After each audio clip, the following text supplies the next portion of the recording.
ನಾನು ಪೋಷಕರ ಪರವಾಗಿ ಮಾತಾಡ್ತೇನೆ. ಇಷ್ಟೊತ್ತವರೆಗೂ ನೀವೇನ್ ಹೇಳಿರಿ ಎಲ್ಲರದ್ದು ಕೇಳಿಸ್ಕೊಂಡ್ರೆ ನಾವ್ ಹೇಳೋದನ್ನ ತಾಳ್ಮೆ ಕೇಳಿಸ್ಕೊಳ್ಳಿ ಸರ್.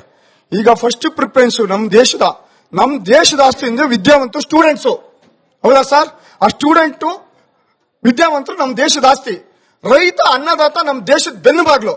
ಈಗ ಏನಾಗಿದೆ ಅಂದ್ರೆ ನಾನು ಪಕ್ಷಾತೀತ ಮಾತಾಡ್ತೇನೆ. ಇವತ್ತು ಎಲ್ಲಾ ರಾಜಕಾರಣಿಗಳು ಏನ್ ಮಾಡ್ತಾ ಇದಾರೆ ಅಂದ್ರೆ ಅವ್ರ ಬೆಳೆ ಬೆಳೆಸ್ಕೊಳಕ್ಕೆ ಅವ್ರ ಸ್ವಾತಂತ್ರ್ಯಕ್ಕೆ ಈಗ ಗೌರ್ಮೆಂಟ್ ಕಾಲೇಜ್ಗಳು ಯಾಕೆ ಪ್ರಿಫರೆನ್ಸ್ ಕೊಡಬಾರ್ದು ಸರ್? ಮೆಡಿಕಲ್ ಆಗ್ಲಿ ಯಾವ್ದೇ ಆಗ್ಲಿ ಅದಕ್ಕೆ ಒಳ್ಳೆ ಲೆಕ್ಚರರ್ಸ್ ಕೊಡ್ಬೇಕು, ಅದಕ್ಕೆ ಒಳ್ಳೆ ಪ್ರಿಫರೆನ್ಸ್ ಕೊಡ್ಬೇಕು. ಅವನ್ನ ಹೈಟೆಕ್ ಮಾಡಿದಾಗ ಎಲ್ಲ ಬಡ ಮಕ್ಕಳು ಗೌರ್ಮೆಂಟ್ ಕಾಲೇಜ್ ಹುಡುಕಾಡ್ ಹೋಗ್ತಾರೆ. ಈ ಬಡಬಾಯಿ ಮಕ್ಕಳುಗಳ ಇವರೆಲ್ಲ ರೈತರ ಮಕ್ಕಳೆಲ್ಲ ಎಲ್ಲಿಂದ ಫೀಟ್ ತಡೋಕಾಗುತ್ತೆ ಸರ್? ಪ್ರೈವೇಟ್ ಕಾಲೇಜ್ಗಳು ಯಾವ ಪ್ರಿಫರೆನ್ಸ್ ಕೊಡ್ಬೇಕು? ಪ್ರೈವೇಟ್ ಕಾಲೇಜ್ ಮಟ್ಕೊಳಕ್ಲಿ ಸರ್ ಸರ್ಕಾರ. ಗೌರ್ಮೆಂಟ್ ಪ್ರಿಫರೆನ್ಸ್ ಕೊಡ್ಲಿ, ಅವಾಗ ಎಲ್ಲಾ ಮಕ್ಕಳಿಗೆ ಹೋಗ್ಬೇಕು ಅನ್ನೋ ಆದ್ಯತೆ ಇರುತ್ತಲ್ವಾ? ಅದನ್ನ ಮಾಡಂಗಿಲ್ಲ. ಈಗ ರಾಜಕಾರಣಿಗಳು ಏನಾಗಿದ್ದಾರೆ ಅಂದ್ರೆ ಇವನು ಹೋಗಿ ಕಾಂಗ್ರೆಸ್ ಮಗಳಿಗೆ ಮುಚ್ಚಿ ಹಾಕೋದು, ಕಾಂಗ್ರೆಸ್ ಅವ್ರು ಬಿಜೆಪಿ ಆಮೇಲೆ ಯಾರು ಸಿಕ್ಬಿಟ್ರಲ್ಲಿ ಮೊಟ್ಟೆ ಹೊಡೆಯೋದು. ಇದು ನಮ್ ದೇಶದ ಸಂಸ್ಕೃತಿನ ನಾಚಿಕೆ ಆಗಬೇಕು ಸರ್. ಯಾವನಿಗೆ ಆಗ್ಲಿ ನಾಚಿಕೆ ಆಗಬೇಕು. ಇದನ್ನ ಪಟ್ಟು ಬಿಡ್ಬೇಕು.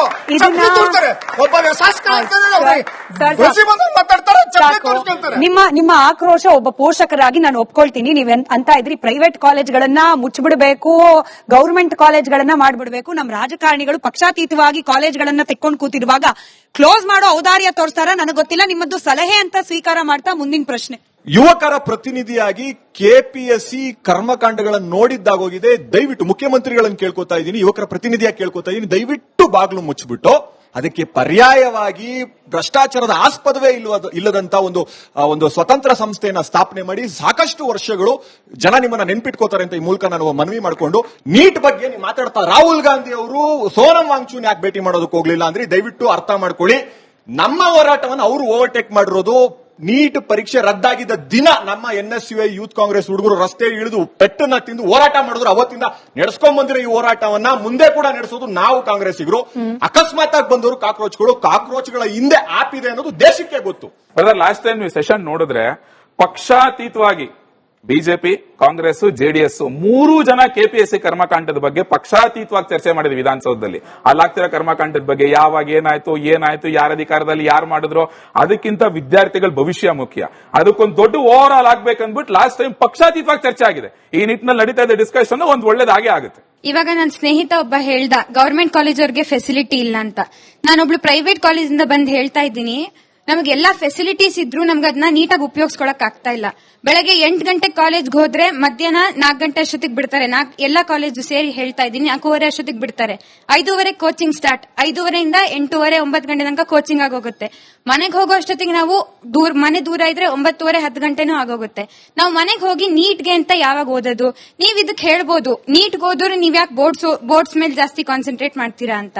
ಇವಾಗ ಏನಾಗಿದೆ, ಜನರಲ್ ಮೆರಿಟ್ ಅವ್ರಿಗೆ ಬೇರೆ ತರ, ಬ್ಯಾಕ್ವರ್ಡ್ ಕ್ಲಾಸಸ್ ಅವ್ರಿಗೆ ಬೇರೆ ತರ ಸೀಟ್ಸ್ ಇಟ್ಟಿರೋದ್ರಿಂದ ನಾನೊಬ್ಳು ಜನರಲ್ ಮೆರಿಟ್ ಸ್ಟೂಡೆಂಟ್ ಆಗಿ ಹೇಳ್ತಾ ಇದ್ದೀನಿ, ನೀಟ್ ಮೇಲೆ ಫುಲ್ ಡಿಪೆಂಡ್ ಆಗಿರೋದಕ್ಕಾಗಲ್ಲ.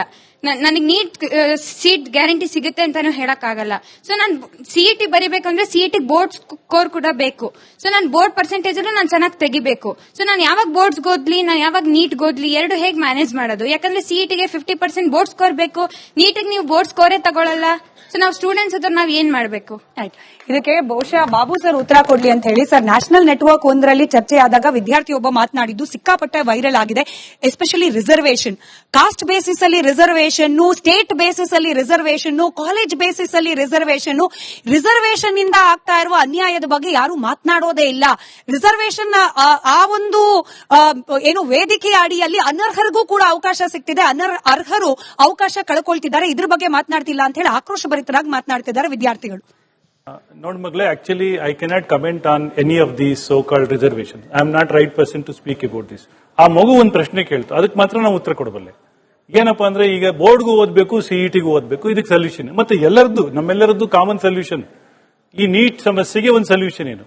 ಮುಂಚೆ ಕೇಂದ್ರ ಸರ್ಕಾರ ನಡ್ಸಕ್ ಮುಂಚೆ ರಾಜ್ಯ ಸರ್ಕಾರದಲ್ಲಿ ಪರೀಕ್ಷೆ ನಡೀತಾ ಇತ್ತು ಮಗ್ಲೆ. ಅವಾಗ 50% ಇದರಿಂದ ತಗೋತಾ ಇತ್ತು ಮುಂಚೆ ಸ್ಟಾರ್ಟಿಂಗ್ ಅಲ್ಲಿ. ಅದೇ ರೀತಿಯ ಮತ್ತೆ ಒಂದು ಕಾನೂನು ತಂದು ಆಯಾ ರಾಜ್ಯಗಳಿಗೆ ಇದನ್ನ ಮಾಡಿದ್ರೆ, ಇವಾಗ ಕೇಂದ್ರ ಸರ್ಕಾರದ ಏನೋ ಸಮಸ್ಯೆ ಆಯ್ತು, ಅದ್ಯಾರೋ ಧರ್ಮೇಂದ್ರ ಪ್ರಧಾನ್, ನಂಗೆ ಯಾರು ಅಂತ ಗೊತ್ತಿಲ್ಲ, ಕ್ಷಮಿಸಿ, ಅವರಿಗೆ ರಾಜೀನಾಮೆ ಕೊಡಿ ಅಂದ್ರು, ಏನೋ ರಾಜೀನಾಮೆ ಕೊಟ್ಟರು, ಅದೆಲ್ಲ ಬೇರೆ ವಿಚಾರ.